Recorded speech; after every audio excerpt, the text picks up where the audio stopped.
happened? How did you manage to convince President Trump to U-turn on this demand he was making over Greenland? I don't think there's a U-turn. What I think is happening here is President Trump, when he was Trump 45, already started to focus European and Canadian allies on the Arctic. Greenland, but also the wider Arctic. The risk that the Russians and the Chinese will gain access. And then when he came back into office, he again said, hey, it's still not solved to a sufficient level.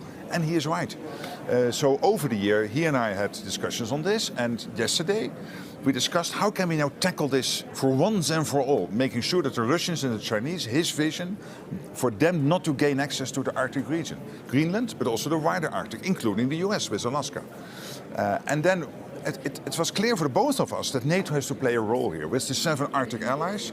And then still, when it comes to Greenland specifically, there is a process in place. US, Greenland, Denmark, established last week by Secretary Rubio and Vice President Vance with the Danish delegation, the Greenland delegation, to continue that conversation, particularly focusing on how do we prevent the Russians and the Chinese gaining access to the economy, in a military sense, to Greenland.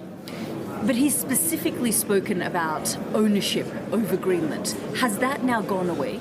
We didn't discuss it. It didn't come up last night. He didn't mention, because he's been talking about it all week. All week we've heard President Trump say, we need Greenland. Only the United States can secure Greenland. It's part of our national security. We need to take ownership over Greenland. Fine, I'm not going to do it by force, but I need to get the Europeans to the negotiating table. But here, I think last night it didn't come up anymore. And what I can say is that we discussed on what is his idea, his vision. I mean, he was the one who reinvigorated NATO at the summit in The Hague, the famous 5%. Without him, it would never have happened.